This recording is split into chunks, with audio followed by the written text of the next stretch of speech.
It's impossible to go throughout life without experiencing loss, rejection, failure, heartbreak, and adversity on some level. Stressful situations happen to everyone.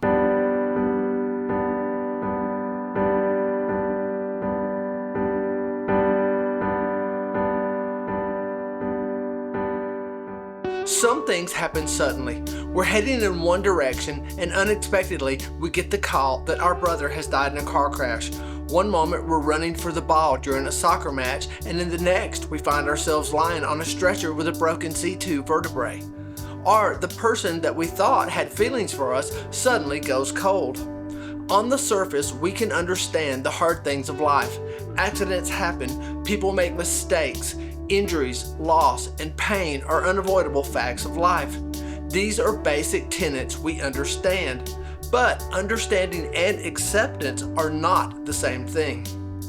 It's easier to understand that accidents happen, much harder to accept the loss that is yours. It's easier to understand how an injury or illness happened, or maybe how it could have been prevented. It's much harder to accept the path to healing. It's easier to understand that the investment from the other person won't be reciprocated in the way that you want.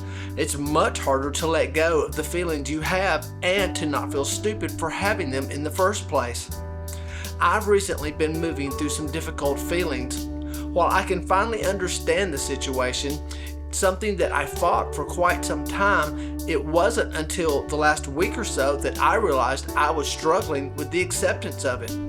I was going through the motions and mouthing, "It is what it is," but with no real sense of meaning behind it, and that's because I didn't want to accept the loss. I didn't want to lose the meaning of a particular thing held in my life.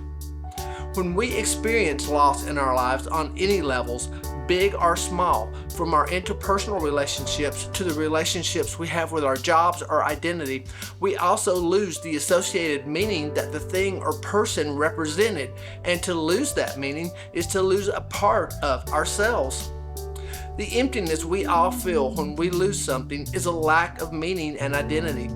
There is quite literally a hole inside ourselves of what the person or this thing meant to us. We can learn to accept life on its own terms. We can even find its terms satisfactory. We do not have to shake our fist at heaven. We do not have to demand an exemption or take refuge in a belief system that nullifies the wallop of the givens by promising a paradise without them. We can craft a sane and authentic life by saying yes to life just as it is. Indeed, our path is what it is. Acceptance doesn't mean that you like the situation. Chances are you won't. Acceptance doesn't mean when adversity comes your way, you throw your hands up excitedly and say, "Bring it on."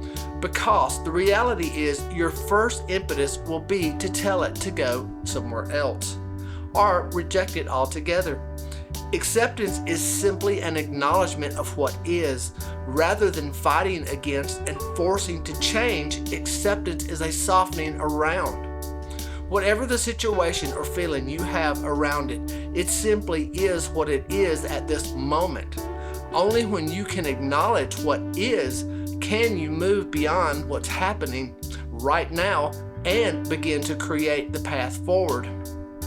In many ways, acceptance is the birthplace of real freedom, because when we can move past understanding a situation for what it is to full acceptance of the situation, that situation just is what it is, we stop giving our power away to the things in life we can't control. You can't control other people's actions. You can't control how and when they will respond to you. You can't control if someone else returns the love you give. But you can control your response to what happens. You can control what meaning you assign to that event. And you can control the lessons and learning you gain from the experiences so that you may carry them forward with a positive outcome. All experiences in life are just that, experiences. And the reality is, at the end of the day, while we can't choose the experiences themselves, we can choose what we experience. When we allow ourselves to accept life just as it is, we open the door to choosing how we experience it and what meaning we gain from it.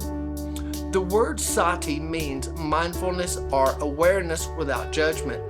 It's the pause, the breath, so that you can tune in and become aware of what you are feeling. Awareness is central to everything we do because without awareness, we are simply reacting to whatever life throws at us and experiencing the resulting emotions. So take a moment to pause and take several deep breaths in and out through your nose, allowing yourself to ground down fully into this present moment. Begin to notice how you feel: excited, angry, hurt, indifferent, and just sit with the feeling itself. What does it feel like, and where do you feel it? The objective here is to remove any meaning attached to the emotion. Reflect on what is causing your suffering, discomfort, or struggle. You might already know why you feel the way you do, but oftentimes we think it's one thing until we sit with it and get really curious. Rather than thinking the hurt is in the said or done or something or someone else said or done or did, when we sit with our hurt, we might realize we're upset with ourselves and what we have sacrificed or gave. This is probably the hardest part of the process because we don't want to feel the hard and uncomfortable stuff of life. We often forget the human part and the experiencing part, or we might simply want to bypass them and jump right ahead to the spiritual enlightenment part. This step reminds us that the work is in the work itself. After you've gotten clear on what is at the root of your suffering, make a list of all the things and parts of your life that you can't control. Then, next to each, identify what you can do to respond to the things you can't control. Making this list, as simple as it sounds, is by far such an enlightening process because even though we understand that things are outside of our control, it's not until we write them out on paper that we can truly see how much time and energy we are investing into the things that don't matter because we have no control over them. Beyond that, when we reflect on the things we can't control, we gain clarity around the things we can control. And that's where we put the power back into our hands to move forward. Peace and love, Jim.